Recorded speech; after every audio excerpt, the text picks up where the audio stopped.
இலங்கையில் அதிபர் தேர்தல் நிறைவடைந்த சூழ்நிலையில் அக்டோபர் 11ஆம் தேதி அந்த நாட்டின் நாடாளுமன்றத்தை கலைப்பதாக அவர் அறிவித்து விட்டார்.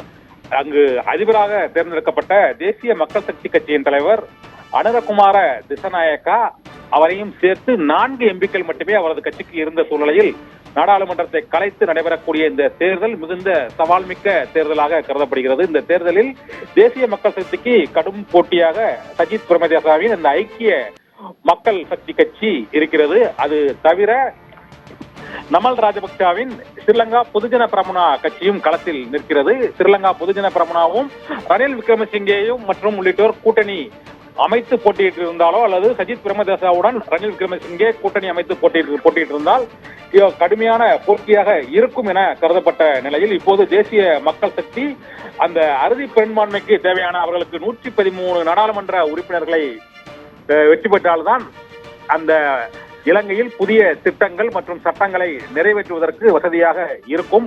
ஆனால் அந்த எண்ணிக்கையை அவர் பெறுவாரா என்ற கேள்வி எழுந்த சூழ்நிலையில் இப்போது அனுரகுமார திசநாயக்காவின் தேசிய மக்கள் சக்தி கட்சிக்கு ஆதரவான அலை வீசுவதால் அந்த எண்ணிக்கையை அவர் எளிதில் எட்டி விடுவார் என்று இப்போது அங்குள்ள மக்களின் மனநிலை மற்றும் கருத்து கணிப்பு தகவல்களின் மூலமாக தெரிய வருகிறது. இலங்கை நாடாளுமன்றத்தை பொறுத்தவரை மொத்தமுள்ள 225 நாடாளுமன்ற உறுப்பினர்களில் 196 நாடாளுமன்ற உறுப்பினர் பதவிகளுக்கு மட்டுமே தேர்தல் நடைபெறுகிறது. மீதியுள்ள 29 இடங்கள் அந்த விகிதாச்சார அடிப்படையில் அதை தேர்ந்தெடுக்கப்படுகிறார்கள். அந்த உறுப்பினர்கள் அதிபர் தேர்தலுக்கு வாக்களிக்கும் முறையும் நாடாளுமன்ற தேர்தல் அதாவது எம்பிக்களுக்கு வாக்களிக்கும் முறையிலும் மாறுதல் இருக்கும். அந்தந்த தொகுதிகள் அந்தந்த பிராந்தியங்களுக்கு இடையேயான பிரச்சனைகள் அதில் முன்னிறுத்தப்படும். இலங்கை தமிழர்களுக்கான அந்த நிலங்கள் மீட்கப்பட்டு அவர்களுக்கு திருப்பி வழங்கப்படும் என்று தேசிய மக்கள் சக்தி கட்சி அறிவித்திருப்பது இதில் முக்கியமானதாக கருதப்படுகிறது. ஏனென்றால் சிங்கள மேலாதிக்க கட்சியாக திகழ்ந்த ஜனதா விமுக்தி பெரமுனா என்ற இடதுசாரி கட்சி அங்கு ஆட்சியை பிடித்திருப்பது அவரது மற்ற கட்சிகளுடன் கூட்டணி அமைத்து தேசிய மக்கள் சக்தி என்ற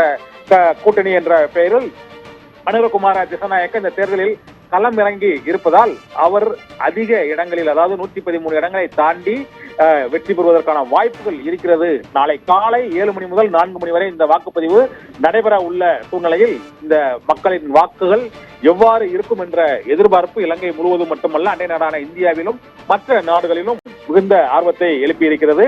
புதிய சட்டங்களை இயற்றுவது மற்றும் குறைவான எம்பிக்களை உடைய இந்த ஜனதா விமுக்தி பிரமுனா தலைவராக இருந்த அனுரகுமார திசநாயக்கா தேசிய மக்கள் சக்தி என்ற ஒரு கூட்டணியை உருவாக்கி அவர் அதிபர் தேர்தலில் விருப்ப வாக்குகளின் அடிப்படையில் வெற்றி பெற்று முதன்மையாக சாதனை படைத்திருக்கிறார். அவரது சாதனை இந்த நாடாளுமன்ற உறுப்பினர்களுக்கான தேர்தலிலும் தொடருமா என்ற கேள்வி எழுந்திருக்கிறது.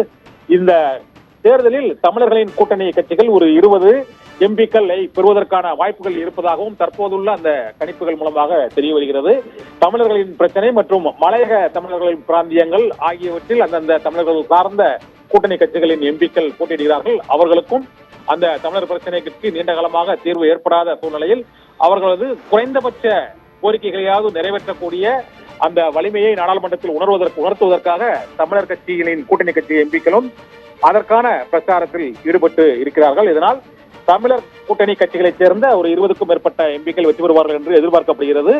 ஆனால் இப்போது அதிபராக தேர்ந்தெடுக்கப்பட்டுள்ள அனுரகுமார திசநாயக்காவுக்கு ஆதரவான அலையே மக்கள் மத்தியில் இருப்பதால் நாளை நடைபெறும் தேர்தலில் அவருக்கு சாதகமாகவே வாக்குகள் அதிகமாக விழும். நாடாளுமன்ற உறுப்பினர்கள் அதிக எண்ணிக்கையில் தேசிய மக்கள் சக்தி கட்சியான அனுரகுமார திசநாயக்காவின் கூட்டணி கட்சிக்கே அதிகமான உறுப்பினர்கள் வெற்றி பெறுவார்கள் என்று எதிர்பார்க்கப்படுகிறது. தஸ்னிமா பானு.